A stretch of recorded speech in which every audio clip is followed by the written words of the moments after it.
Albert Einstein once said, everybody's a genius. But if you judge a fish by its ability to climb a tree, it will live its whole life believing that it is stupid.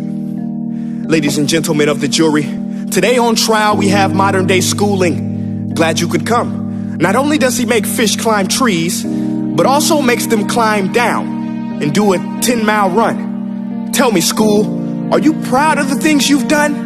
Turning millions of people into robots, do you find that fun? Do you realize how many kids relate to that fish swimming upstream in class, never finding their gifts, thinking they are stupid, believing they are useless? Well, the time has come, no more excuses. I call school to the stand and accuse him of killing creativity, individuality, and being intellectually abusive.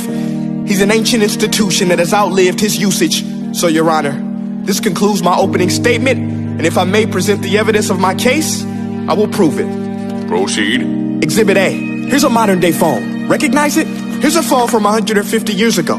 Big difference, right? Stay with me. Here's a car from today, and here's a car from 150 years ago. Big difference, right? Well, get this. Here's a classroom of today, and here's a class we used 150 years ago. Now, ain't that a shame? In literally more than a century, nothing has changed. Yet you claim to prepare students for the future? But with evidence like that, I must ask, do you prepare students for the future or the past? I did a background check on you and let the record show that you were made to train people to work in factories, which explains why you put students in straight rows, nice and neat, tell them sit still, raise your hand if you want to speak, give them a short break to eat, and for 8 hours a day, tell them what to think. Oh, and make them compete to get an A letter which determines product quality, hence grade A of meat. I get it. Back then, times were different. We all have a past. I myself am no Gandhi. But today, we don't need to make robot zombies. The world has progressed. And now we need people who think creatively, innovatively, critically, independently, with the ability to connect. See, every scientist will tell you that no two brains are the same. And every parent with 2 or more children will confirm that claim. So please explain why you treat students like cookie cutter frames or snapback hats, giving them this one-size-fits-all crap. Watch your language. Sorry, Your Honor, but if a doctor prescribed the exact same medicine to all of his patients, the results will be tragic. So many people will get sick, yet when it comes to school, this is exactly what happens, this educational malpractice, where one teacher stands in front of 20 kids, each one having different strengths, different needs, different gifts, different dreams, and you teach the same thing the same way? That's horrific. Ladies and gentlemen, the defendant should not be acquitted. This may be one of the worst criminal offenses ever to be committed. And let's mention the way you treat your employees. Objection. Overruled. I want to hear this. It's a shame. I mean, teachers have the most important job on the planet, yet they're underpaid? No wonder so many students are short-changed. Let's be honest. Teachers should earn just as much as doctors, because a doctor can do heart surgery and save the life of a kid.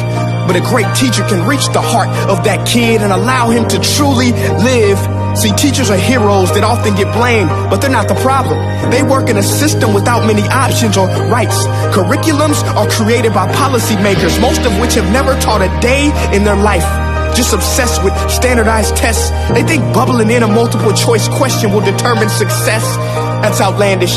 In fact, these tests are too crude to be used and should be abandoned, but don't take my word for it. Take Frederick J. Kelly, the man who invented standardized testing, who said, and I quote, "These tests are too crude to be used and should be abandoned." Ladies and gentlemen of the jury, if we continue down this road, the results will be lethal. I don't have much faith in school, but I do have faith in people. And if we can customize healthcare, cars, and Facebook pages, then it is our duty to do the same for education, to upgrade it, change it, do away with school spirit, because that's useless. Unless we're working to bring the spirit out of each and every student, that should be our task.